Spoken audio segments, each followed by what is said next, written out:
KBS가 7차례 걸쳐 보도한 형사 공탁 심층 취재 이형관 기자와 자세한 내용 나눠보겠습니다. 이 기자 어서 오십시오. 네.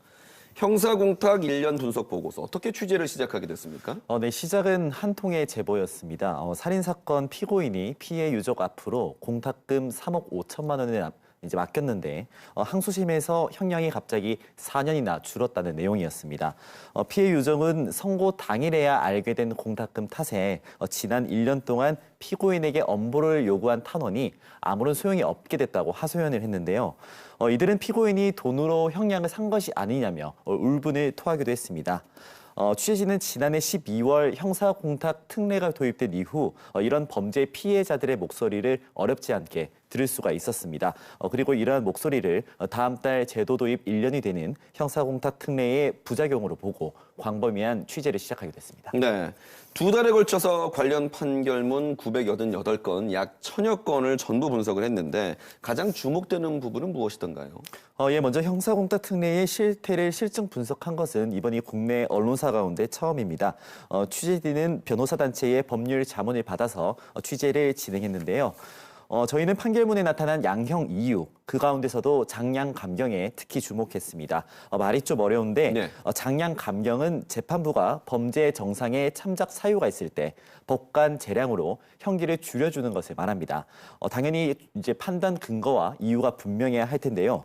이번 취재에서는 피고인의 일방적인 형사 공탁을 재판부가 어떻게 판단하는지를 살펴봤습니다. 그 결과 생각보다 많은 재판부에서 금전을 통한 피해 회복을 피해자 의사와 상관없이 양형에 반영하고 있다는 것을 확인할 수 있었습니다. 네, 형사 사건이잖아요. 엄연히 피해자가 존재를 하고 그 피해자의 피해 회복도 굉장히 중요한데 자칫 돈으로 형량을 사고 팔 수 있다는 그릇된 인식으로 갈 수 있다는 우려도 있습니다. 네, 그렇습니다. 그래서 시급한 개선이 반드시 필요한데요. 현재 형사 공탁 제도에서 가장 큰 문제는 피해 회복의 당사자인 피해자가 배제되고 있다는 점입니다. 때문에 절차상 피해자에게 제때에 또 제대로 된 공탁 정보를 제공할 필요가 있는데요. 또 판결 선고 전에 공탁 수령 의사 확인 등으로 피해자의 뜻을 확인할 기회도 보장해야 합니다.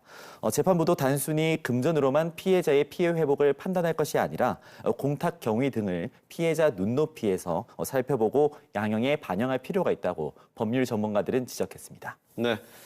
KBS 보도 이후 대법원이 입장을 밝혔더군요. 제도 개선이 좀 시급해 보입니다. 네, 맞습니다. 네, 앞서 김소영 기자 뉴스에도 보셨겠지만 국회에서는 이미 관련법 개정안 2건이 발의가 됐습니다.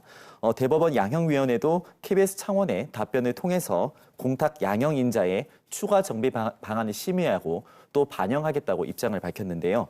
제도 개선이 좀 기대가 되는 대목입니다. 취재진은 앞으로 관련 소식과 더불어서 심층 디지털 기사를 통해서 판결문 988건을 분석한 내용을 상세하게 알려드릴 예정입니다. 네, 이형관 기자 잘 들었습니다.